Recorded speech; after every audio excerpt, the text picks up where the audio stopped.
Buenas tardes con todos. El día de hoy estaba programado lo que es una capacitación sobre lo que es crisis de agitación psicomotora con conducta heteroagresiva. Soy Claudia Campos, médico psiquiatra del Hospital Víctor Ramos Guardia. Entonces vamos a dar inicio a la ponencia. ¿Por qué se planteó la ponencia? Es por el tema de que las emergencias en lo que es el área de salud mental pues deben ser atendidos en los servicios de emergencia, ¿no? Entonces, existe una disposición de diferentes prioridades dentro de lo que es la prioridad 1, ¿no? Justamente está este tema, que es la crisis de agitación psicomotora con conducta heteroagresiva. Otros problemas de la salud asociados a lo que es la prioridad 1 es la ingesta de órganos fosforados, ácidos, álcalis y otras intoxicaciones o envenenamientos. También está lo que es suicidio frustro, intento de suicidio, que también lo va a comentar el doctor Ronald, ¿no? Y el otro problema de salud es el tema de lo que son sobredosis, en lo que son drogas y alcohol con depresión respiratoria. En lo que es prioridad 2 están lo que son sobredosis de drogas o alcohol sin depresión respiratoria, síndromes de abstinencia, los pacientes con ideación suicida, pacientes con crisis de ansiedad, los ataques de pánico y lo que son pacientes con regularización de un cuadro psicótico sin conducta suicida y sin agitación psicomotriz. Y también están los cuadros de demencia asociados a síntomas psicóticos. Para lo que es la prioridad 3, tenemos signos y síntomas de lo que es depresión sin ideación suicida, crisis disociativas, pacientes con neurosis y ansiedad, que viene a ser, no es el trastorno de pánico. También están lo que son pacientes psicóticos con regularización de síntomas, pero sin conductas o sin movilización de conductas asociadas a ellos, ¿no? Y en la prioridad 4, pues vienen a ser lo que son enfermedades crónicas en salud mental que no están descompensadas. Entonces, lo primero de esta parte que vamos a trabajar, lo que son las crisis de agitación psicomotriz, es definir lo que es la agitación psicomotriz, que viene a ser considerado pues una urgencia en lo que es psiquiatría. No, es un estado de marcada inquietud psicomotora donde va a haber un aumento incontenible de lo que es la motilidad y una sensación de tensión interna, ¿no? Este viene a ser más una conducta que un diagnóstico en sí. Y puede estar asociado a diferentes trastornos psiquiátricos, como por ejemplo la esquizofrenia, que es uno de los cuadros más comunes que se ven el ingreso en la emergencia, pero también puede presentarse en otras patologías que tienen síntomas psicóticos, también en trastornos afectivos, como es el tema de la manía, también en lo que es consumo de sustancias y también, por ejemplo, en algunas patologías a nivel orgánico, ¿no? Entonces, lo que vamos a ver clínicamente es que el paciente pues se va a estar moviendo de manera constante sin un objetivo, ¿no? Si es que no se está moviendo dentro del ambiente, constantemente está moviendo sus brazos, sus piernas, ¿no? Y la intensidad puede ser variable, leve desde lo que es una inquietud psicomotora hasta una agitación psicomotriz intensa, ¿no? Donde se puede ver lo que es conducta violenta, que empuje, que grite, ¿no? Y que a veces puede conllevar el tema de lo que es la agresión. Dentro de la etiología lo vamos a separar en causas orgánicas, psiquiátricas y mixtas, ¿no? En el tema de lo que es las causas orgánicas, estos trastornos tienen bueno, de fondo una causa orgánica, ¿no? Responsable de que se presente la agitación psicomotriz. Y esta etiología pues es médica y no psiquiátrica, ¿no? Hay una alteración de lo que es la disfunción cerebral que puede ser transitorio o permanente, y la agitación viene a ser parte de un síndrome confusional o lo que es el delirio, ¿no? Entonces, puede ser primarias cuando hay una afección directa a nivel cerebral, como por ejemplo tumoraciones o el tema del TEC, o también la epilepsia del lóbulo frontal. También puede estar asociada al uso de algunos medicamentos, mencionan lo que son los anticolinérgicos, ¿no? Y a diferentes causas que afectan a nivel sistémico también, ¿no?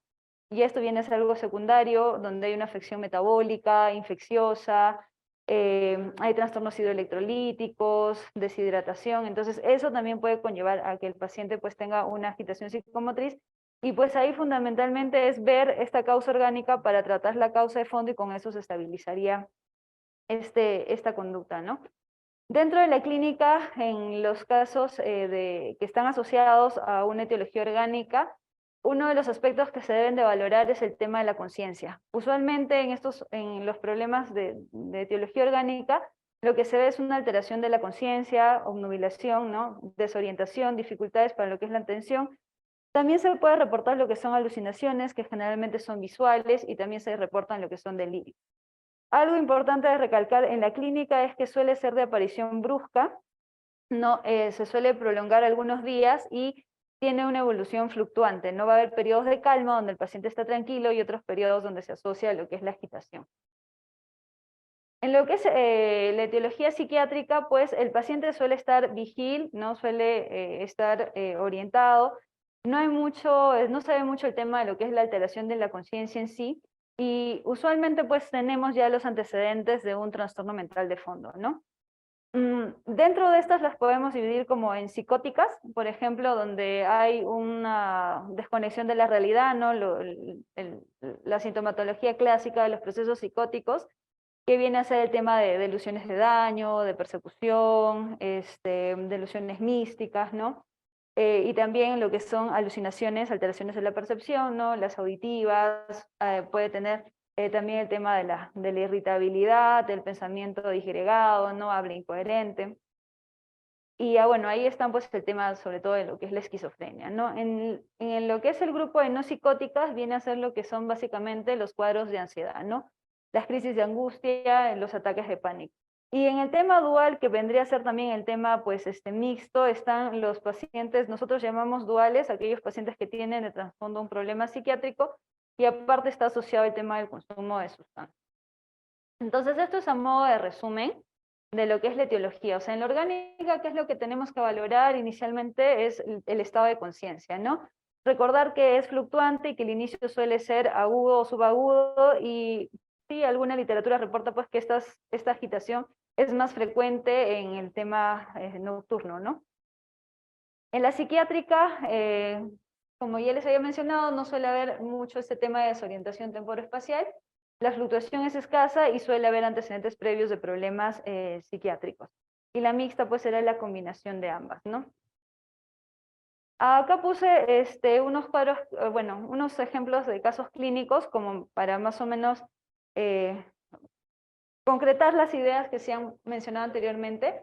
Acá menciono un paciente de 30 años que se encuentra en la sala de espera de urgencias del hospital en un estado de inquietud que evoluciona a un estado de agitación. El paciente amenaza a todas las personas que están a su alrededor, intenta golpear el mobiliario, lanza las bandejas de comida, los vasos que están a su alcance, y cree que el personal sanitario está en su contra y que lo quieren envenenar. No se puede conversar con el paciente, no hay datos disponibles en lo que es la historia, pero tanto por su seguridad como la persona que está en riesgo, pues lo cual motiva a que se tomen decisiones pues rápidas, ¿no? Entonces, en este caso clínico, pues, ¿cuál sería la primera estimación diagnóstica bajo lo que presentan? Sería un síndrome psicótico por todo el tema que está mencionando, ¿no? Las delusiones de daño, de referencia, ¿no? Que lo quieren envenenar. Entonces, lo primero que podemos plantear que es un síndrome psicótico, y bueno, el tema es que, por ejemplo, vemos que acá el paciente pues no se puede conversar, no se puede hacer mayores evaluaciones. Entonces, acá la medicación que elegiríamos para este tipo de características clínicas, ¿cuál sería? Entonces, bueno, acá pues es un síndrome psicótico y usaríamos lo que es el haloperidol intramuscular para calmar un poco al paciente y proseguir con el tema de lo que es también la evaluación. Acá hay otro caso clínico. Es un paciente de 86 años que se encuentra ingresado en el hospital para someterse a una intervención quirúrgica de una derivación ventrículo-peritoneal por una hipertensión crónica del adulto secundario a un tumor cerebral. El primer día del postoperatorio inicia un cuadro brusco de alucinaciones visuales, agitación psicomotriz, irritabilidad, inatención, ideas de perjuicio y trastorno del sueño severo. ¿No? Se solicita pues la evaluación para descartar un tema de psicosis que persiste a pesar del tratamiento con el haloperidol. No hay antecedentes psiquiátricos y tampoco hay antecedentes de consumo de sustancias psicoactivas, ¿no? En el momento pues actual solicitan un tratamiento para lo que es la enfermedad psiquiátrica y un ajuste farmacológico, ¿no? La familia reporta pues que el paciente mejora y está como si normalmente él es, ¿no? Y en otros pues vuelve a mostrarse agitado, desorganizado, requiriendo pues contención mecánica y farmacológica. En este caso, ¿qué dato de la historia clínica nos hace pensar que es el tema de la organicidad? La fluctuación e inicio brusco de los síntomas, ¿no? Este es otro caso clínico, es el último. Es un paciente varón de 18 años que acude a urgencias del hospital acompañado por sus padres por alteraciones de la conducta. No presenta antecedentes psiquiátricos personales, pero sí historia de un familiar con episodios de depresión mayor. El paciente se muestra inquieto, no puede permanecer sentado, se mueve por toda la sala, no para de hablar con un ritmo acelerado y marcada presión en el habla. Salta de un tema para otro. El contenido del discurso evidencia grandiosidad, expresando omnipotencia en sus capacidades artísticas para la fotografía. La familia refiere que en los días previos el paciente no dormía, pasaba todo el tiempo en el ordenador trabajando con un programa de diseño fotográfico y saliendo por la noche. El paciente rechaza las indicaciones del personal sanitario hasta que finalmente pues amenaza verbalmente e insulta al médico. En este caso clínico, ¿cuál sería la primera estimación diagnóstica a considerar? Entonces, la respuesta sería la B, síndrome maniforme con síntomas psicóticos. Si bien es cierto, es un primer episodio, relatan que días previos ya el paciente ha estado teniendo mayor actividad, menor necesidad del sueño, y luego se ha ido asociando pues y también relatan lo que es el tema de ideas de grandiosidad, omnipotencia, ¿no? Sobre el tema de las características, de las capacidades artísticas, ¿no? Entonces, acá la respuesta es la B, síndrome maniforme con síntomas psicóticos. Y el tratamiento que recomendaría en primer lugar, ¿cuál sería? Sí, el haloperidol y las benzodiazepinas. Ya haloperidol intramuscular y benzodiazepina.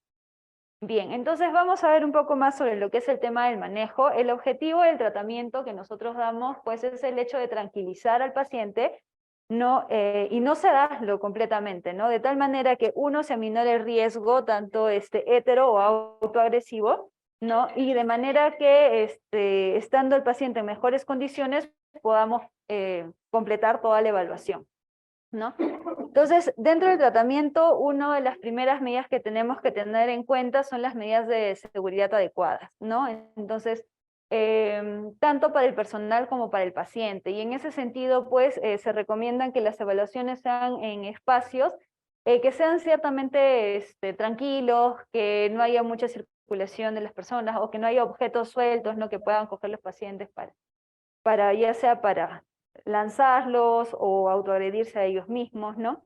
Y lo otro, el siguiente paso, el segundo punto sería valorar el tema de síntomas somáticos que puedan generar algún tipo de riesgo, ¿no? Entonces acá en este sentido, pues, hay que valorar y descartar primero lo que es el tema de organicidad antes de pensar, pues, que es de una causa psiquiátrica, ¿no? Y luego ya, pues, de acuerdo a eso vamos a plantear el tratamiento según la posible etiología. Entonces, dentro de las guías, hay una guía del Noguchi del 2015, de la Cayetano, no, del Larco Herrera, perdón, del 2020 y del Valdizán, si mal no recuerdo, es del 2021. Entonces, en ambas sugieren algunos análisis de laboratorio de acuerdo a la evaluación que nosotros estamos haciendo y más o menos enfocando a qué sospecha diagnóstica tenemos, ¿no? Entonces, el tema, plantean, por ejemplo, lo que es hemoglobina, sospecha de anemia por deficiencia de vitamina B12, hemograma, cuando hay sospechas de lo que es a nivel infeccioso, ¿no? Y también hay que tener el tema de la correlación clínica, pues no si ha habido fiebre, el inicio agudo, otro. El tema de lo que es la glucosa, en caso de sospechas de hipoglicemia, pruebas de función hepática o función renal asociados a alguna disfunción de estos sistemas también, lo que son pruebas de función tiroidea, tanto para descartar hipo como hipertiroidismo, la serología para sífilis o para VIH en caso de sospechar de neurosífilis o alguna encefalitis por VIH, serología para neurocisticercosis, asociado pues a la sospecha de neurocisticercosis, ¿no? Metabolitos urinarios, usualmente se pide para marihuana, cocaína, cuando hay sospecha del tema de consumo, no tenemos acá, ¿no? Pero bueno. Si es que hay esta posibilidad, sí sería importante. El tema de dosaje de lo que es la vitamina B12, también porque se ha asociado a problemas de este tipo, ¿no? De agitación psicomotriz asociados a deficiencia de vitamina B12. Bueno, las pruebas de embarazo de rutina, que también es importante tenerlo presente, pues la medicación que también va a ser de elección, un electroencefalograma, sospecha de epilepsia, sobre todo a nivel de lo que es lóbulo frontal, un electrocardiograma, ¿no? Sospecha de alguna cardiopatía, bueno, análisis de líquido encefalorraquídeo, pensando sobre todo en problemas infecciosos, ¿no? Taco, resonancia, si es que sospechamos de algún proceso neoplasia, el tema de neurocisticercosis o un ACV o alguna otra lesión a nivel del sistema nervioso central. En lo que es la secuencia, las guías mencionan que debemos de iniciar la contención verbal en todo paciente que tiene agitación psicomotriz, con la idea pues de evitar lo que es el que sigue escalando este tema de la irritación, de la agresión y de la irritabilidad, ¿no? Solo que en los casos que usualmente nos llegan a la emergencia, pues el paciente tiene una agitación psicomotriz franca, ¿no? Y usualmente pues empezamos con el tema de la contención farmacológica. Entonces, en el tema de lo que es la contención farmacológica, los medicamentos que suelen usarse con más frecuencia pues vienen a ser los antipsicóticos, que puede estar o no asociado con el uso de benzodiazepinas. Y también las guías mencionan que si el paciente puede colaborar, la primera opción es intentar utilizar lo que es la vía oral antes de la intramuscular, ¿no? Y bueno, el siguiente paso sería el tema de contención mecánica, ¿no? Que en realidad es sobre todo para proteger al paciente de las lesiones que él se pueda hacer y también para proteger al personal médico, ¿no? Y otra indicación del tema de contención mecánica es cuando los pacientes pues no colaboran con el tema de medidas terapéuticas, como el tema de cuando les colocan vías o cuando están con sonda, ¿no? Y el otro punto también es cuando hay temas de fuga de pacientes. En este último hay que tener en cuenta de que siempre debemos de explicar el objetivo de la contención mecánica, que es para disminuir básicamente el riesgo y la aplicación de fármacos, pues también para disminuir lo que es la tensión y que el paciente se encuentre mejor. En ningún caso se puede plantear o verbalizar que la contención mecánica está siendo como una forma de castigo, ¿no? Para lo que es el paciente, porque esa no es la finalidad. Entonces, voy a mencionar algunos elementos esenciales para tener en cuenta en lo que es la contención verbal, ¿no? Porque ciertamente, pues igual nosotros vamos a estar en contacto con los pacientes al momento de la evaluación, y el hecho de nosotros poder regular algunos aspectos puede facilitar que nosotros podamos evaluar de una mejor manera. Uno es hablar con el paciente en un tono de voz que sea suave y seguro, responder con calma y mantener una actitud firme. Algunos pues plantean el hecho de ofrecer de repente si quiere tomar algo, ¿no? O alguna manta, si es que está con frío o está muy inquieto, no sé, preguntarle si tiene alguna necesidad de ese tipo. Ser flexibles sobre el diálogo, reservar lo que es nuestros propios juicios sobre lo que está sucediendo con el paciente. No buscar confrontación, ¿no? Simplemente al momento de evaluar tener presente de que va a haber algunos puntos que pueden referir lo que son los familiares y que cuando nosotros lo hablamos con el paciente se nota esta exaltación, ¿no? Esta movilización de su estado afectivo. Entonces, en ese sentido, pues no vamos a seguir enfatizando en ese punto, ¿no? Tendremos que desviar un poco la entrevista hacia otros puntos buscando algunas otras sintomatologías. No, utilizar lo que es el lenguaje sencillo, con oraciones cortas, ser honesto y preciso con el paciente, pues no hay que ofrecerle cosas que no van a ser ciertas, ¿no? Comunique claramente qué se espera, que el paciente pues mantenga el autocontrol y que el personal va a ayudar para que él lo pueda lograr. Y bueno, el tema de redirigir la conversación está pues asociado a que si es que hay algún tema que ya les mencioné que genera mayor incomodidad, ¿no? Hay que intentar ya no profundizar en ese tema hasta que el paciente pues esté un poco más estable. Otro punto también consideran dentro de estos elementos es el hecho de parafrasear lo que dice el paciente, ¿no? Lo otro es manifestarle que se le está entendiendo en lo que él nos está comunicando. Hay que utilizar preguntas abiertas para que el paciente pueda explayar un poco más la sintomatología que tiene. Establecer límites y al mismo tiempo pues ofrecer la oportunidad al paciente, ¿no? Para la mejora de lo que son sus síntomas. Ante una violencia inminente, hay que tener presente que pues explicarle al paciente que no es ningún tipo de violencia es aceptable dentro de lo que es la institución, el ambiente hospitalario. Proponer alguna posible solución, ¿no? A través del diálogo, ofrecer lo que es el tratamiento farmacológico para que él pueda sentirse más tranquilo, y informarle pues de lo que podría depender el tema de la restricción física o contención mecánica si es necesario, ¿no? Otro punto importante a tener en cuenta al momento de la evaluación es el tema de respetar el espacio personal. Y acá en realidad más, sobre todo para resaltar, es el tema de la distancia mínima en la que nosotros debemos entrevistar a los pacientes. Es entre 1,20 m, ¿no? Hasta 3,5 m, por decirlo, ¿no? Entonces ese es el espacio que nosotros tenemos que respetar. Y otra cosa que comentan es que no colocarnos frente a frente al paciente, sino en un ángulo más o menos de 45 grados, porque ahí hay mucho el tema de lo que es el lenguaje corporal al momento de la evaluación, y hay algunas conductas que nosotros, o bueno, algunas partes de nuestro lenguaje corporal que pueden hacer que el paciente se sienta pues como que se está invadiendo su espacio, ¿no? Y eso hace de que el tema de la irritación pueda, por ejemplo, aumentar. Ahora vamos a pasar a lo que es la intervención farmacológica. Como les había mencionado, pues hay que identificar la causa más probable de la agitación, ¿no? Y enfocarnos en base a ello para lo que es el tratamiento. El objetivo es calmar rápidamente al paciente sin una sedación excesiva, ¿no? Y el tratamiento ideal es uno que sea de fácil administración y no traumático, por eso es que plantean inicialmente el tema de la medicación oral, calmar rápidamente al paciente sin sedación excesiva y tener un inicio rápido del efecto con baja variabilidad farmacocinética, así como bajo riesgo de eventos adversos e interacción. Entonces esto es como una tabla resumen, ¿no? En donde más o menos vamos a ver cómo se puede enfocar el tema del tratamiento.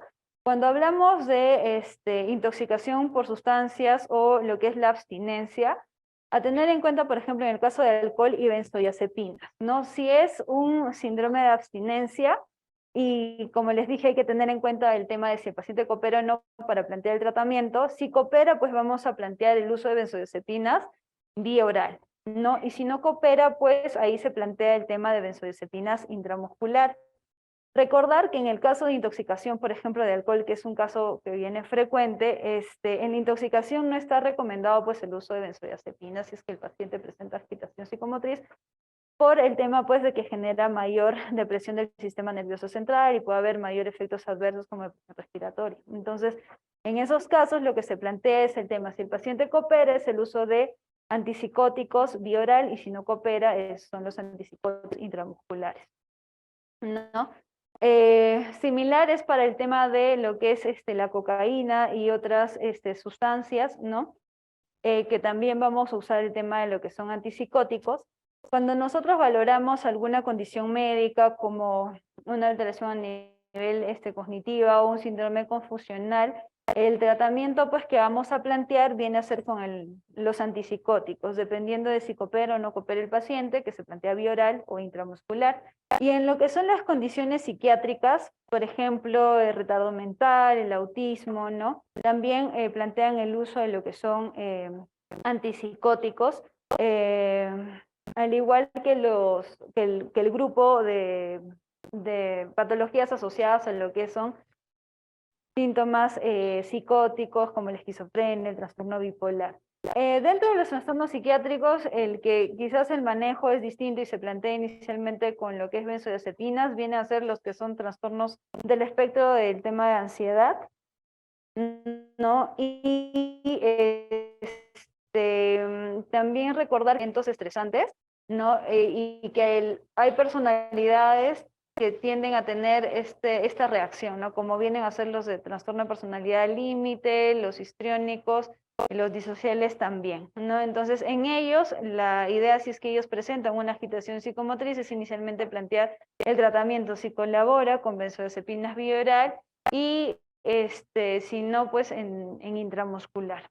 Entonces, estas son unas tablas que están en la guía de lo que es el manejo clínico del Hospital Baldizán, y es básicamente para guiarnos en lo que es el tratamiento, por ejemplo, medicamentos vía oral recomendados, ¿no? Para la agitación psicomotriz. Aquí en el hospital tenemos lo que es risperidona y haloperidol. Entonces, la risperidona, la dosis puede ser de 2 a 3 miligramos, la dosis máxima es de 8 miligramos, ¿no? Y el haloperidol de 5 a 15, ¿no? Que ese se puede emplear, y la dosis máxima es hasta de 15 miligramos.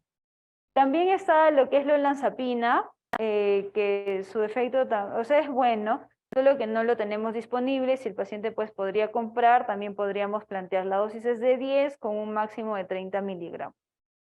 Y en la olanzapina pues tenemos menos posibilidades de hacer efectos adversos a comparación del uso de la risperidona y el haloperidol, que vamos a mencionar un poco más adelante, sobre todo para vigilar en la emergencia el tema de los síntomas extrapiramidales, de la distonía aguda y el riesgo de síndrome neuroléptico maligno.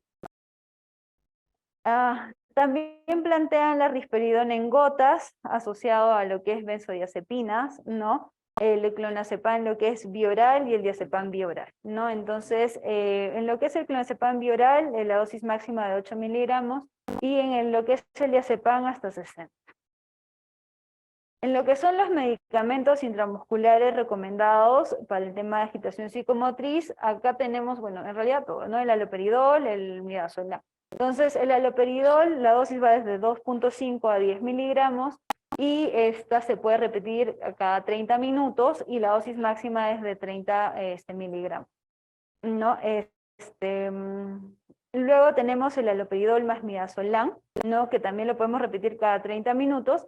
Y en estos casos la asociación de benzodiazepinas con un antipsicótico se ha visto que generan una respuesta más rápida del cuadro y menor posibilidad de efectos adversos porque ya no se requiere como que repetir varias veces la dosis, ¿no? Entonces, por ejemplo, acá vemos que el inicio a comparación de aplicar solo con haloperidol es de 20 minutos.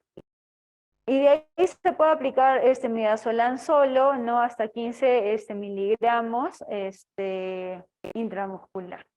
Bueno, acá les quería mencionar, no ponen al diazepam como tratamiento en lo que es la agitación psicomotriz, porque, bueno, tener en cuenta de que este medicamento, pues, usualmente si queremos que tenga un efecto adecuado, ¿no? Vamos a tener que utilizar lo que es la vía endovenosa y muchas veces los pacientes pues no van a colaborar hasta que estén un poco más estables para lo que es la canalización. Y si usamos el diazepam intramuscular, pues la absorción en realidad es bastante variable. Podemos o no tener efectos en lo que es el manejo, ¿no? del paciente. Puede ser que no tenga efecto o que el efecto sea parcial, ¿no? Entonces en ese sentido no se recomienda mucho ese.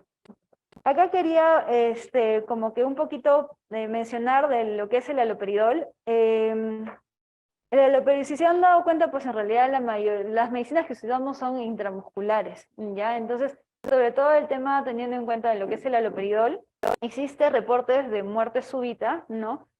Prolongación del intervalo QT y torsades de points, y este riesgo es mayor cuando se utiliza dosis mayores de las recomendadas y cuando se utiliza la vía endovenosa, ¿no? Entonces, según la FDA, pues el haloperidol o aldol inyectable no está aprobado para aplicación intravenosa, ¿no? Entonces eso recordarlo al momento de nosotros dejar las indicaciones. Y si se decide o se toma el riesgo de colocar la administración intravenosa, entonces hay que tener un monitoreo constante de lo que es un electrocardiograma para detectar si es que aparece una prolongación del QT o arritmia, ¿no?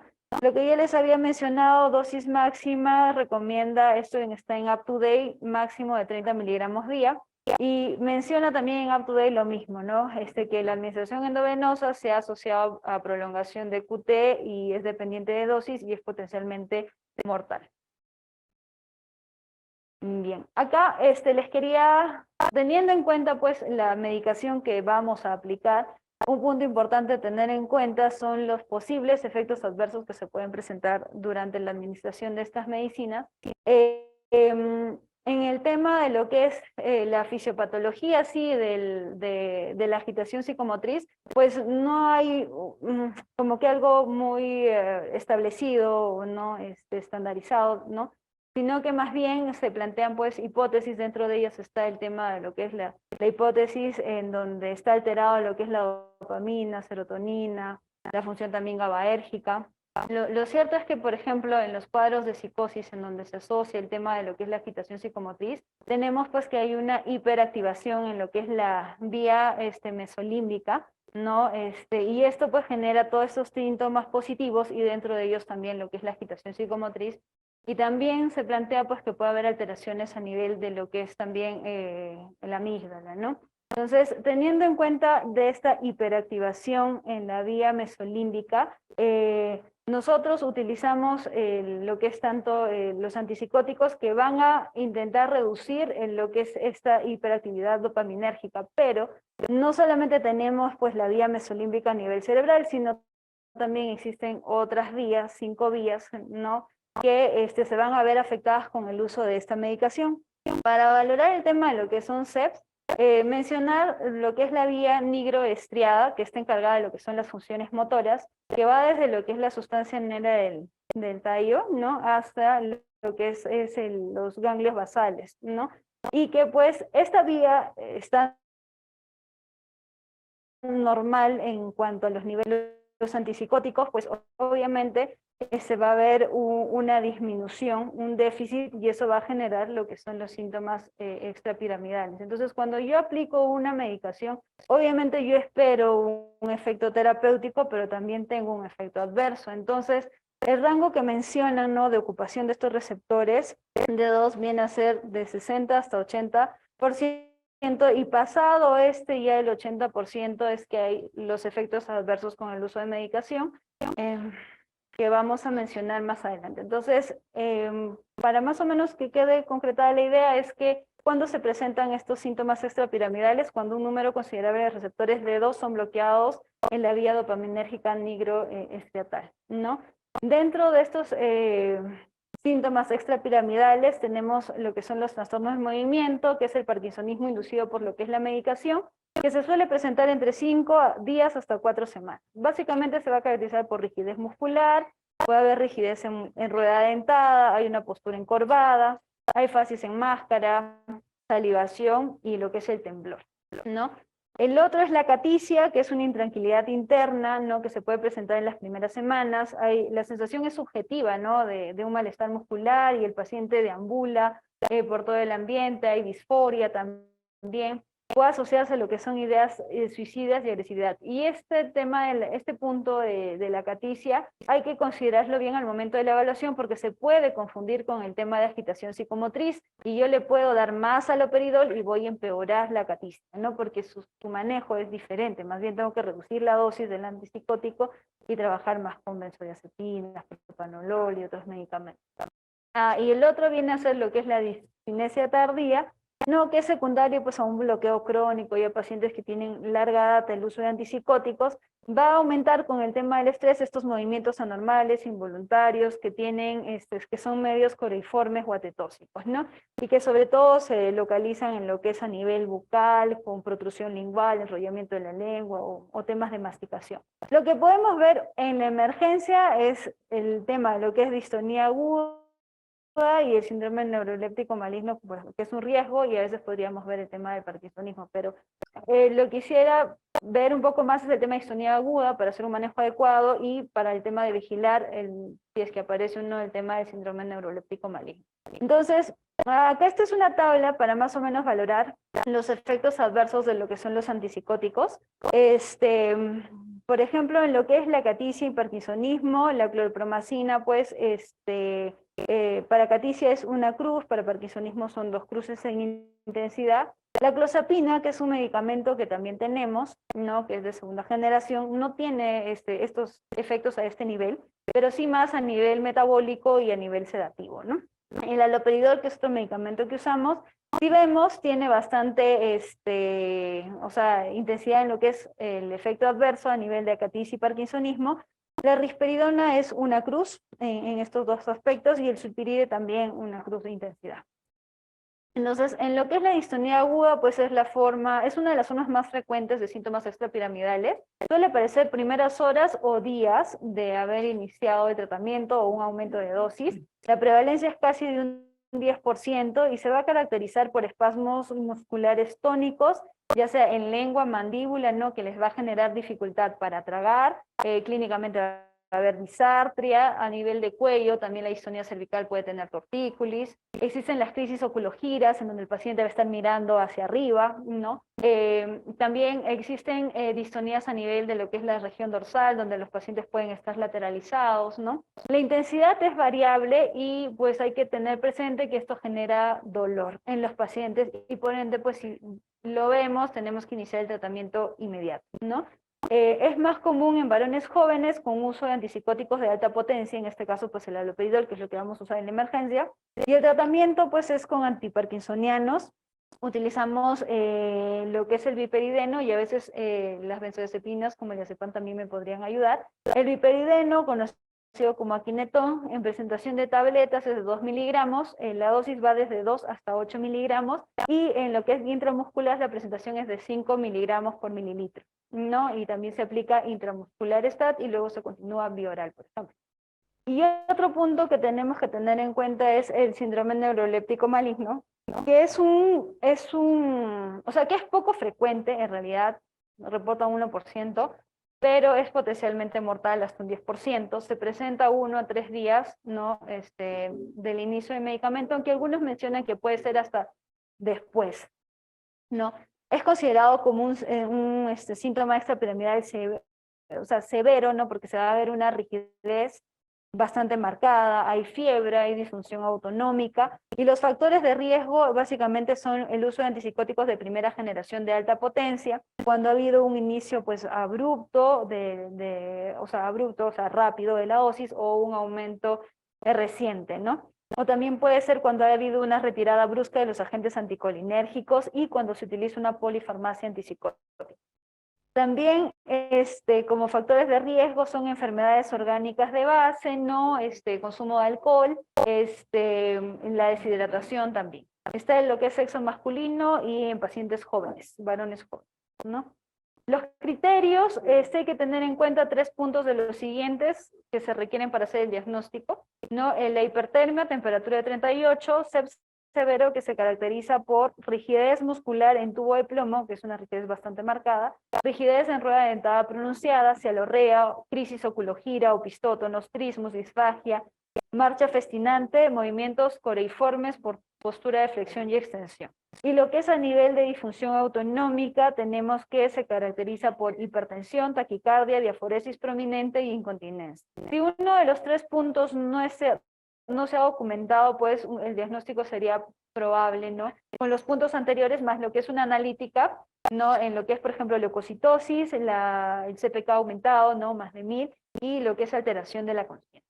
El tratamiento, si es que el paciente pues estaría en nuestra unidad, lo que vamos a hacer es retirar inmediatamente todos los psicofármacos, se monitoriza síntomas vitales y se refiere a la unidad de emergencias, que es ahí donde debe ser su manejo.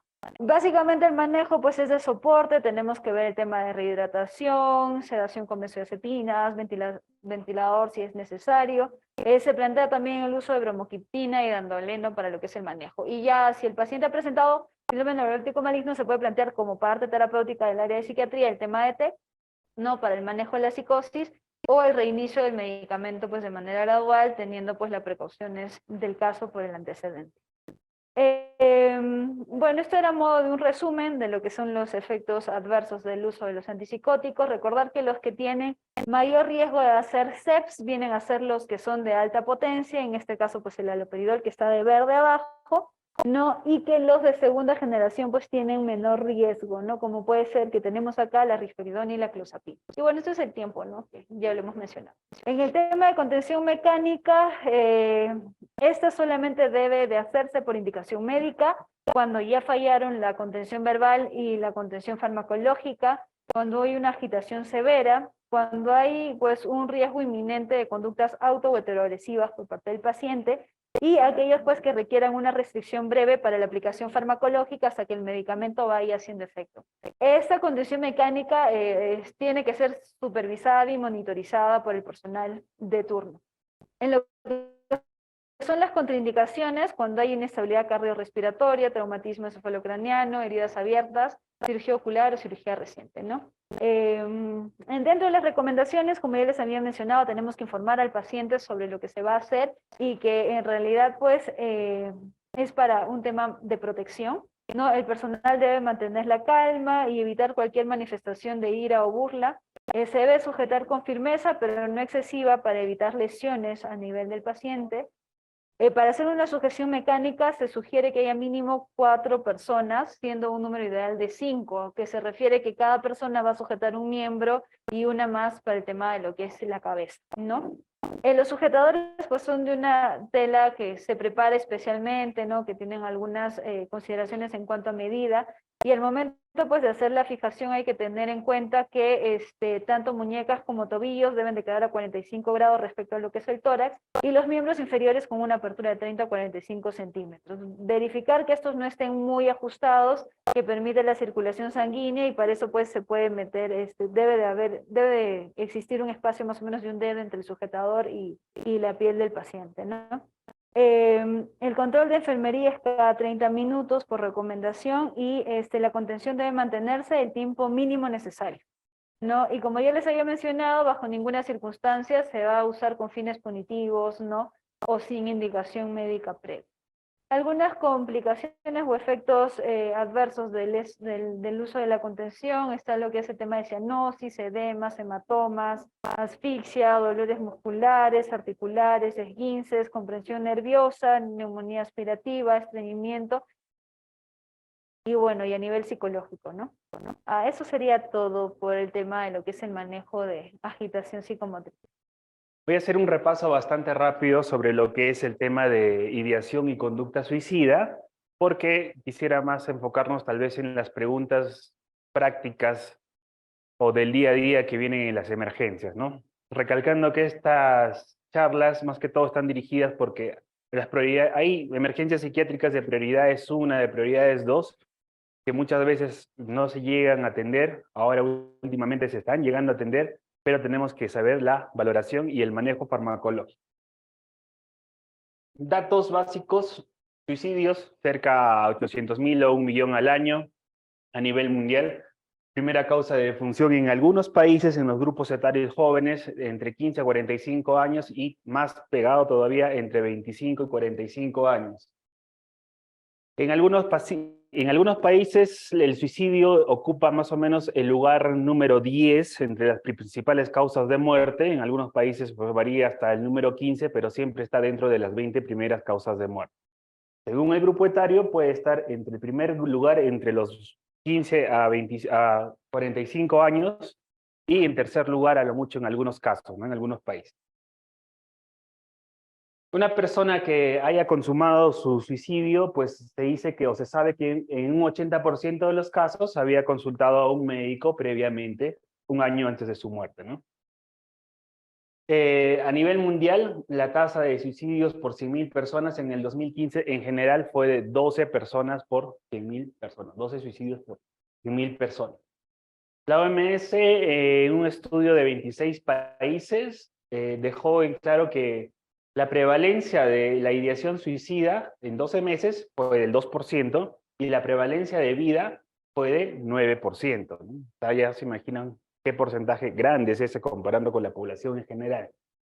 El 90% de los intentos de suicidio está relacionado a personas que tienen diagnóstico psiquiátrico previo, y el 95% de los suicidios consumados está relacionado a personas que tienen un diagnóstico psiquiátrico previo.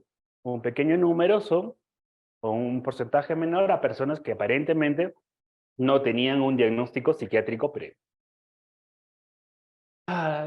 25, los datos de suicidio estandarizados para Estados Unidos, de suicidios por varones y mujeres por cada 100.000 personas, pues varía mucho, más que todo en el grupo etario de jóvenes o adultos jóvenes, ¿no? En el de 25 a 44 años, más varones, 24 varones por 7 mujeres. En el grupo de 45 a 64 años, de 30 varones por 10 mujeres. En el grupo de 65 a 74 años, 27 jóvenes por 6 mujeres, y en el grupo adulto mayor en Estados Unidos, 39 hombres por 4 mujeres. En realidad, la proporción de suicidios consumados varía mucho más por el género, perdón, que puede ser en varones es más consumado, es más efectuado que en mujeres, pero el intento suicidio se ve mucho más en mujeres. Conceptos importantes para tener en cuenta. ¿Qué es la ideación suicida? Son los deseos y pensamientos que puede tener una persona, ya sea con planificación o sin planificación, es decir, con un plan o con una estrategia. Igual, si está la idea con plan o sin plan, se llama ideación suicida.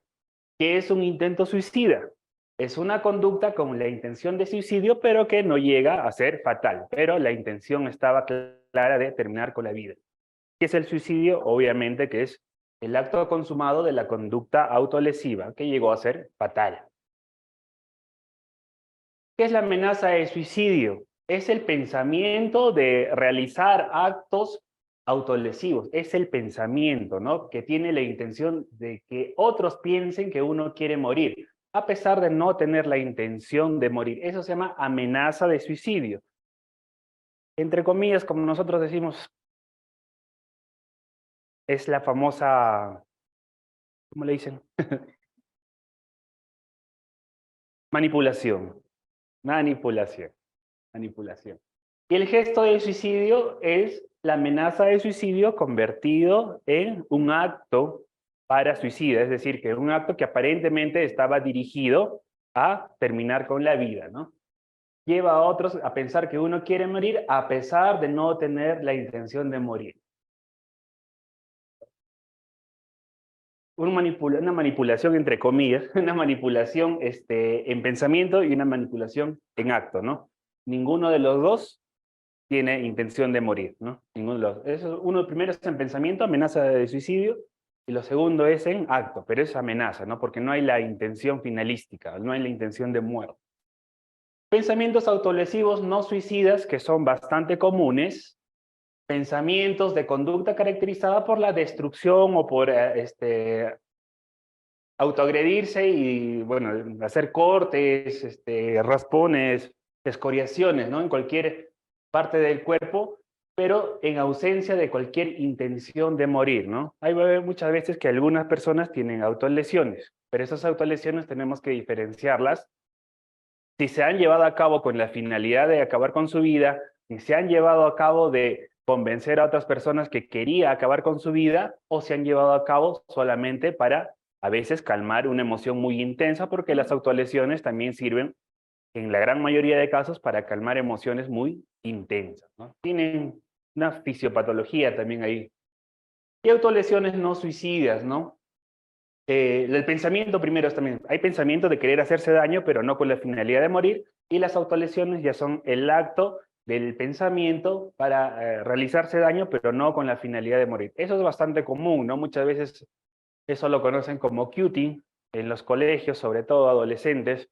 Entonces tenemos que indagar si esa autolesión que vamos a ver en los brazos generalmente o en las piernas, tenían intención finalística, intención de suicidio, o tenían otra intencionalidad, ¿no? Como puede ser aliviar el malestar emocional. Este es un cuadrito, bueno, se los puedo dejar, es el mismo repaso para diferenciar qué cosa es un pensamiento y un comportamiento suicida, lo que es un gesto suicida, lo que es pensamientos autolesivos sin fines de suicidio y actos autolesivos sin fines de suicidio, ¿no? Mitos, a veces todavía tenemos mitos, igual somos profesionales de salud y tenemos, bueno, los mitos también lo hemos escuchado en bastantes colegas, personal de salud en general, ¿no? Preguntar por las ideas de suicidio, ¿incrementa el riesgo de suicidio? No, ¿no? Es un mito bastante común. A veces pensamos que si hablamos de suicidio con la persona, va a incrementar esa idea. Y más bien no, ¿no? Ayuda a liberar las causas y las razones por las que está pensando en el suicidio. El que amenaza con suicidarse no cometerá el acto suicida.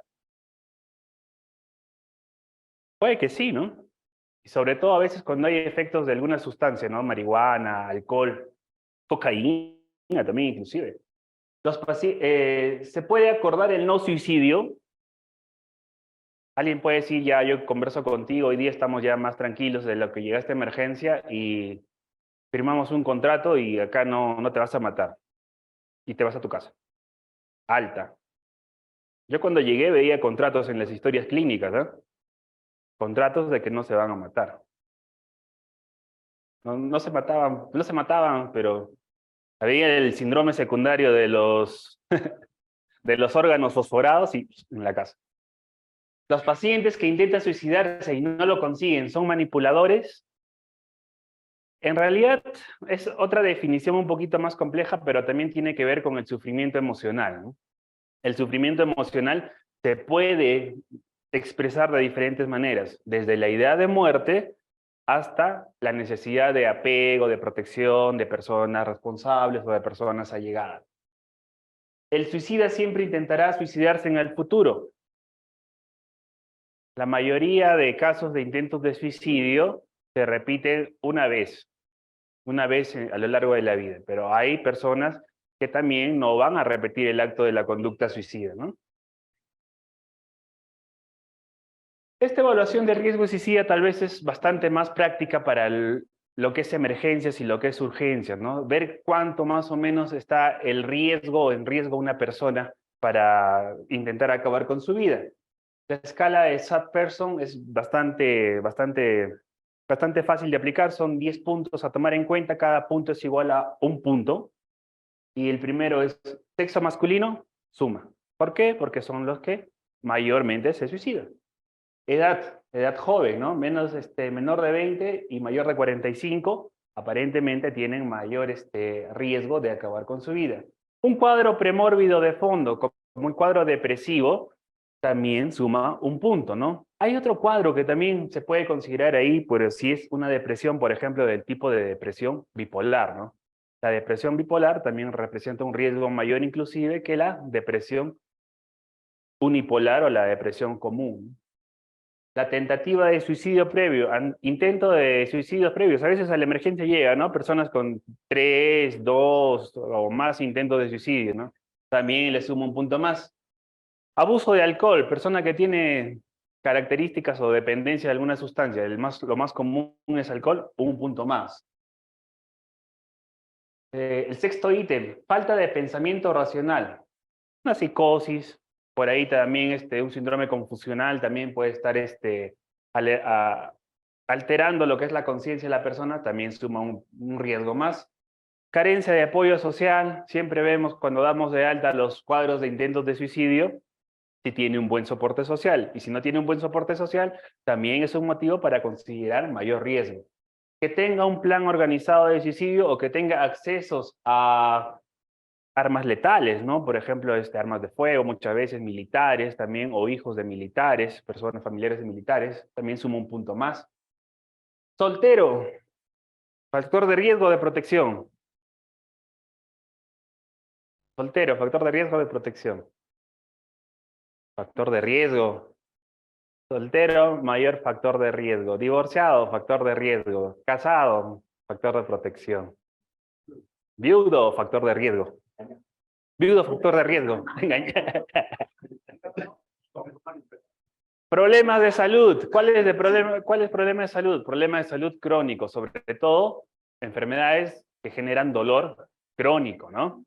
Han visto muchas veces suicidios en pacientes con cáncer, ¿no? Y no solamente en la casa, sino hasta de los mismos hospitales, ¿no? Los ponen en el piso 9, en el piso 10 en los hospitales. ¿Cuándo amerita la hospitalización de un paciente con ideación suicida, intento suicida? Cuando el método es altamente letal, por ejemplo, arma de fuego y ahorcamiento. ¿Nos ha llegado ahorcamientos acá?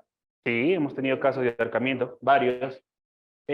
Cuando el suicidio ha intentado pasos o métodos para evitar que sea descubierto, también amerita hospitalización. Ideación suicida continua o decepción o frustración, entre comillas, por el fracaso de no haber conseguido el suicidio, también amerita hospitalización. Incapacidad para hablar abierta y honestamente sobre el intento de suicidio, alguien que no te quiere, ha tenido un intento de suicidio y no te quiere decir nada, por decirlo así, o no te quiere dar muchos detalles de las razones por lo que llevaron a tomar esta decisión, también hospitalización. Incapacidad para discutir la planificación de seguridad, es decir, para no hacer un plan de seguridad para la casa y no puedes llegar a un acuerdo con esta persona, también hospitalización. Falta de alternativas para un adecuado seguimiento y tratamiento. Bajo soporte social, también hospitalización. El último, ¿no? ¿Qué trastornos psiquiátricos que vienen por ideación o conducta suicida deben de ser también hospitalizados? Problemas de ansiedad. Hace 2, 3, 4 meses vino una paciente con problemas de ansiedad, se le puso un medicamento X y a las 2 horas volvió fallecida, ¿no? queda en investigación todavía ese proceso. No llegó a medicina, ¿no? Y quedó en triaje nada más. Aparentemente era un cuadro de ansiedad, pero con autolesiones, ¿no? Trastorno bipolar, más importante por el riesgo de depresión bipolar. Trastorno de personalidad, el trastorno de personalidad límite sobre todo tiene alta impulsividad y si está asociado a consumo de alguna sustancia como el alcohol, también tiene alto riesgo, amerita hospitalización. Un trastorno de estrés postraumático tiene una ideación suicida muchas veces persistente, ¿no? Se asocia a un cuadro depresivo grave, que es obviamente con ideación suicida, entonces también amerita hospitalización. Trastornos psicóticos, obviamente, más o menos entre un 10% de pacientes con trastornos psicóticos descompensados pueden tener ideación e intentos suicidas. Trastorno de uso por sustancias, también muchas veces, ¿no? El trastorno de uso por sustancias está generalmente asociado a un trastorno de fondo, una depresión, a una ansiedad, un trastorno de personalidad, y a veces el uso de sustancias en alguna temporada puede ser como un calmante, como un aliviante, pero en otros momentos puede ser como un exacerbante de las conductas suicidas. Agitación, obviamente que merita hospitalización. Impulsividad, una persona que esté muy impulsiva, amerita hospitalización. Desesperanza severa, que está muy ligada a lo que es la depresión grave, también amerita hospitalización. Y poco soporte social, no tiene familiares, solamente vive acá en un cuarto en Huaraz y sus padres viven, pues no sé, en Corongo, amerita hospitalización, ¿ya? El soporte social también es muy importante para valorar este tipo de riesgos. Manejo de emergencia, muchas veces los intentos de suicidio también vienen con agitación psicomotriz o con angustia o ansiedad intensa. También entonces necesitaríamos el manejo farmacológico, básicamente, ¿ya? Contención verbal y empatía, ¿no? Empatía también es entender muchas veces, pues, que el dolor o el sufrimiento que puede tener una persona está llevando a que involuntariamente tenga el pensamiento suicida. Es como cuando nosotros vemos a un paciente con cáncer, el dolor del cáncer muchas veces hace pensar en la muerte, ¿no? Entonces, la muerte viene cuando hay mucho sufrimiento. Si bien es cierto, este sufrimiento no es de un dolor físico solamente, este sufrimiento de la ideación suicida es de un dolor emocional. Un dolor emocional muy desproporcionado, muy intenso y que está contextualizado por las experiencias de vida y las experiencias de desarrollo emocional muy diferente de la persona que tenemos al frente. Entonces, cuando veamos una persona que tiene ideación suicida, estamos viendo a una persona que sufre mucho, que tiene otro panorama de la vida muy diferente tal vez al que nosotros tenemos, ¿no? Entonces, darle consejos a veces de buena onda, como pasó, ¿no? Una paciente que llegó y se cortó y dijeron, ay, ¿por qué te cortas, no? Mejoraste tatuajes. Hace que se sienta desvalorizada de que la emoción o el sufrimiento que tenga es realmente importante, ¿no? Entonces eso exacerba más la conducta y la ideación suicida. Al momento de hospitalizar o de internar, alejar de los medios lesivos, mantener con un personal de custodia permanente, si es que se diera, que es un poco difícil. En ese caso se puede hacer la salvedad de apoyarnos de un familiar que pueda colaborar con la vigilancia de esta persona mientras esté hospitalizada. Idealmente la hospitalización es voluntaria, idealmente. Se puede conversar, se tiene empatía y se conversa y se pide la hospitalización voluntaria con aprobación del usuario. Pero si no, la hospitalización involuntaria puede proceder y procede porque es un riesgo contra su integridad física. ¿La agitación psicomotriz amerita hospitalización? Sí, porque es un riesgo para los demás y es un riesgo para él. ¿El intento de suicidio es un motivo de hospitalización involuntaria? Sí. Hace un tiempo me llamó una persona en emergencia, me dice, no quieren hospitalizar a su hijo, pero su hijo tiene ideación suicida, intento suicida, ahorcamiento y todo. Sí, pero me dicen que no se quiere hospitalizar, no lo van a hospitalizar porque él no quiere hospitalizarse. O sea, si un paciente con ideación e intento suicida no quiere hospitalizarse, ¿no lo hospitalizamos? Hay manejos experimentales en emergencia para las ideas suicidas muy bruscas, como es el uso de ketamina y buprenorfina, ¿no? Puede ser, pero todavía no hay ningún manejo aprobado para que sea de efecto rápido, ¿no? Lo que hacemos por ahora es la sedación, la tranquilización, puede usarse antipsicóticos, el único parenteral que tenemos es haloperidol y benzodiazepinas, que tenemos de manera intramuscular y endovenosa el midazolam. No sé, doctor Natividad, ¿cómo prefieren usar midazolam en emergencia? Intramuscular, ¿qué pasa? Endovenosa. La recomendación es muy buen ansiolítico del midazolam y tenemos presentaciones para usarlas hasta dosis bastante altas, pero en intramuscular, ¿no? Y si tenemos el acceso a la vía endovenosa, diazepam, ¿no? Diazepam. Preguntas, o a veces ponen diazepam intramuscular y luego me dicen, pero no le he hecho nada, me dicen, ¿no? Digo, sí, no, pues que puede que no le haga nada al servicio. Pregúnteme. En este caso, por ejemplo, gráfica, médica muscular, además también con dolor periférico, joven sobre todo, ¿no? Sí, descartando, claro, obviamente. La muscular para no ser para no días endovenosa, que quedamos unas 2 horas con el dedo después de una cama, ¿no? Entonces, no uso la muscular asociada con un microscopiado, no sé qué recomendación le digo. A ver, por ejemplo, hay esas crisis de angustia muy fuertes y hay que saber diferenciar, ¿no? Hay una crisis de angustia, por decirlo así, angustia como término de emociones intensas.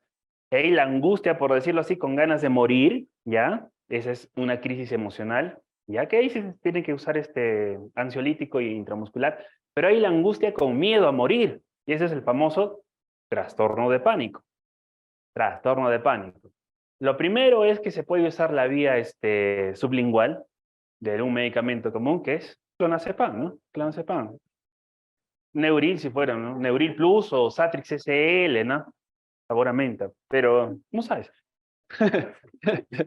Ya, sería la primera opción. Y la segunda opción podría ser midazolam, que tiene pues una vida media mucho más corta, unos 5 o 10 miligramos intramuscular y va a pasar la crisis y el efecto va a ser pues bastante rápido, sobre todo cuando es un midazolam genérico, ¿no?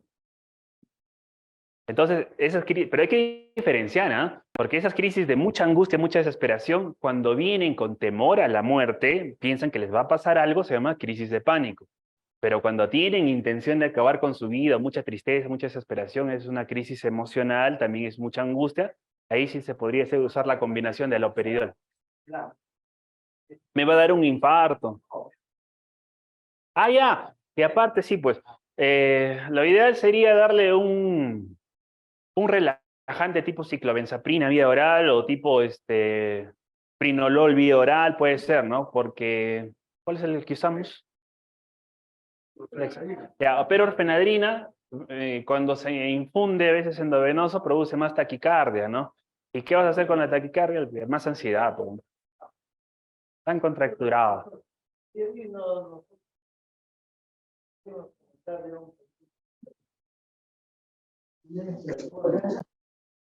y vino con contractura muscular y una Por contractura abstinencia de alcohol.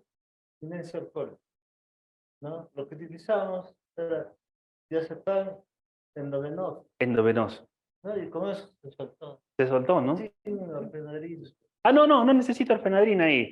Solamente es ahí, si es abstinencia, entre comillas, llamamos abstinencia cuando ha pasado más de 8 horas de su consumo, ¿no? Pero generalmente los síntomas más fuertes se van a presentar después de las 24 o 48 horas de haber parado el consumo. Si tienes antecedente de consumo de alcohol, ya que ha cesado el consumo de alcohol ya 24 o 48 horas, sí, pues benzodiazepinas. Y si el consumo de alcohol o el antecedente de consumo de alcohol es más fuerte, el diazepam va a ser lo que más le va a ayudar, entre comillas, ¿no? Aunque también un traguito de alcohol también le ayudaría.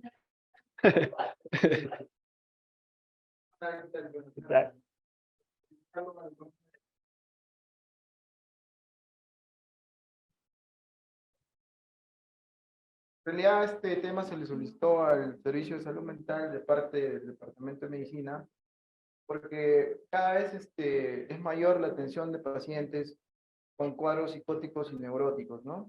Y creo que han enfocado las dos patologías psiquiátricas más comunes en emergencia, Sí, lo que es la afectación psicomotriz o psicomotora, que bastante vienen desde el punto de vista psiquiátrico. Creo que lo orgánico más o menos lo manejamos los clínicos. sí, bueno. Y el tema de esta crisis de ansiedad, crisis de angustia, que intenta de suicidio, que nos vienen mucho, ¿no? Y creo que al final, dentro de esta agitación psicomotora, estamos quedando con dos fármacos que usamos mucho en emergencia, que es de vía intramuscular, aloperidol, en las dosis que la doctora Claudia ha planteado, que más o menos usamos 10 y 15 de midazolam, ¿no? Sí, En intramuscular. Y también en crisis de ansiedad, igual quedamos con el midazolam de uso midazolam también. intramuscular, ¿no? Y a veces diazepam de uso Endovenoso, ¿no? endovenoso, ¿no? Lento también, igualito, ¿no? Creo que ahí queda más o menos fija la Sí, idea porque nuestros colegas han estado muy preocupados por el tema de la gran afluencia de pacientes y sobre todo en las noches cuando ustedes no están y se nos ha complicado un poco la situación. En algunos casos han regresado pacientes a sus casas y han vuelto mal, no ha habido una empatía adecuada sobre el trato de estos pacientes, quizás por desconocimiento, por ocupar cama, como dice Rubiños, y tantas cosas que surgen internamente en el momento que afrontamos la emergencia psiquiátrica, ¿no? Creo que sí. queda bastante claro el tema, autores. Ah, Les agradezco. Solamente una pregunta adicional que nos preocupa mucho porque, si bien es cierto, es el departamento de medicina, algunas veces vemos hospitalizados en piso, cuando falta cama. Mucho vemos el síndrome confusional agudo del anciano, ¿no? Que está hospitalizado. Y en ellos vemos a veces en la guardia que están gritando, o en la noche no dejan descansar a los que están a su lado, gritan, alucinan, delusionan, toda una serie de cosas que hacen generalmente por algo orgánico, ¿no? Que sí, sí, mientras sí. que va mejorando lo orgánico, quizás preguntarles cuál es el fármaco ideal en ellos, porque a veces usamos alloperol en gotas, quetiapina, risperidona. ¿Cuál es el fármaco ideal para en ellos un poco mejorar la confusión en ellos? El fármaco ideal mayor estudiado, primero, todo delirium, todo síndrome confusional agudo de origen orgánico, por decirlo así, tiene que manejarse con antipsicótico, antipsicótico. ¿Por qué? Porque si no hay daño, deterioro cognitivo, más allá si ya tiene deterioro cognitivo por una demencia previa, ¿no? Entonces lo que se tiene que usar es, primera opción y la mejor opción es haloperidol. Haloperidol puede ser, si hay mucha agitación, pues intramuscular, dosis pequeñitas, 2.5 miligramos cada 8 horas, o haloperidol en gotas, ¿no? Y eso de la haloperidol en gotas es bastante variable, ¿no? La respuesta de cada paciente es diferente, ¿no? A veces empezamos con dosis estándares, tal vez 5 gotas cada 8 horas, a veces no es suficiente, por un tiempo puede subirse a 10 gotas cada 8 horas, y en ese caso de que no tenga ninguna disfunción respiratoria, poder asociarla a ansiolítico, ¿no? Más fácil, por decirlo así, de eliminación más fácil para ellos, puede ser clonazepam, o en este caso alprazolam en los casos que merite, nada más. Usar quetiapina, usar olanzapina, tendría que verificarse que no tenga ningún riesgo cardiovascular primeramente, ¿no? Y si hay un riesgo cardiovascular, ahí sí nos jugamos que puede haber también un accidente cardiovascular. Entonces, haloperidol es la primera opción con benzodiazepinas, y si haloperidol en gotas no funciona, haloperidol intramuscular también, ¿no? Ahora, de todas maneras, sobre lo que quería comentarles era sobre cuánta dosis usar en agitación psicomotriz. Si es un paciente que lleva agitación psicomotriz por un aparente cuadro psicótico de esquizofrenia, que por primera vez está llegando a la emergencia o no ha tenido antecedentes tampoco de tratamiento psiquiátrico, primero usemos 5 miligramos o una ampollita nada más de haloperidol. Y según la agitación podemos sumarle pues 5 miligramos de midazolam o 10 miligramos de midazolam intramuscular, ¿no? O podemos repetir esa dosis dentro de media hora si es que no le hace efecto. Pero si es un paciente agitado, que ya tiene antecedente de tratamiento crónico, de abandono de tratamiento, podemos usar ya 10 miligramos de haloperidol y también sus 10 miligramos de midazolam o 15 miligramos de midazolam o hasta 20 miligramos de midazolam para que pueda estar un poquito más tranquilo. Si no está completamente tranquilo, a la media hora se le repite la misma dosis. En teoría se tiene que usar pues máximo 30 miligramos de haloperidol al día, pero que eso es, dependiendo de la resistencia de cada paciente, eso puede variar. Pero si es un paciente nuevo, ahí sí. Si es un paciente con agitación psicomotriz y por ahí tiene antecedentes de algún problema infeccioso reciente como fiebre, también hay que tener cautela. Baja dosis de haloperidol, 5 miligramos, porque es más sensible a los CEPS por la fiebre y todo el problema orgánico. Y en caso de ansiedades muy fuertes, a veces les habrá pasado que por si acaso han llegado y han dado, he visto en la historia de uno de los pacientes que entra último, que le han puesto midazolam 5 o 10 miligramos, creo, dice que sin efecto, dice. Entonces, si hay, no se pone en emergencia no se pone endovenoso, ¿ya? Pero si hay poca respuesta con el ansiolítico a cuadros de ansiedad, hay que potenciar con el antipsicótico, ¿no? Puede ser con un antipsicótico vía oral, que podría ser olanzapina 10 miligramos o clorpromacina quizás 50 o 100 miligramos que tenemos en el hospital, o el antipsicótico intramuscular que tenemos que es haloperidol, ¿no? Puede ser pues 3 miligramos, 4 miligramos o toda la ampollita que es 5 miligramos. Lo bueno es que... Muchas veces vienen Sí, un estado de ansiedad hiperventilando, ¿no? Después sienten que, por la hiperventilación, sienten que se... sí, sí, Lo cual es un efecto fisiológico, ¿no? fisiológico. Entonces, lo que hacemos nosotros es poner una bolsita en la nariz para Sí. que apriete su propio CO2, ¿no? Y poco a poco se van tranquilizando. Así es. Pero esto no es todo, ¿no? Entonces, ¿ahí qué se le puede dejar para la casa? Ah, para la casa, por ejemplo, sin miedo, ya, pero obviamente con supervisión, poder dejarle por lo menos 1 miligramo de clonazepam cada 8 horas y luego, en caso de que presente una crisis, 1 miligramo de clonazepam debajo de la lengua. En caso de crisis, la boca se le va a secar mucho, doctor, no se me disuelve el clonazepam, ¿no? Primero que moje la boquita con algo y luego 1 miligramo, ¿no? Y si no resuelve con 1 miligramo, déjenle la indicación que puede usar 1 miligramo más, ¿no? Hasta que sea visto por el especialista, ¿no? Que las benzodiazepinas son útiles, sino que sí, pues de todas maneras hay que saber usarlas, indicarlas y, bueno, controlarlas, ¿no? Muy Perfecto. bien. Cualquier duda estamos a disposición del servicio. Dígame, doctor.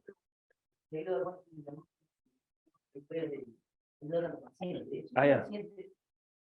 Trago con doble profesión, entonces soltero, como acabo de ver. El asunto es que se lava la mano Ah, ya. al día 20, 30 veces. Y Sí. no quiere ahí salir a la calle, tiene que comprar litros de alcohol, después de lavar la mano, tiene que pasarse alcohol. No quiere dar la mano porque se puede contagiar. Entonces, ¿qué diagnóstico le podemos dar a este paciente? ¿Es normal que uno haga eso? Claro, lo más probable es que sea un trastorno obsesivo compulsivo, ¿no?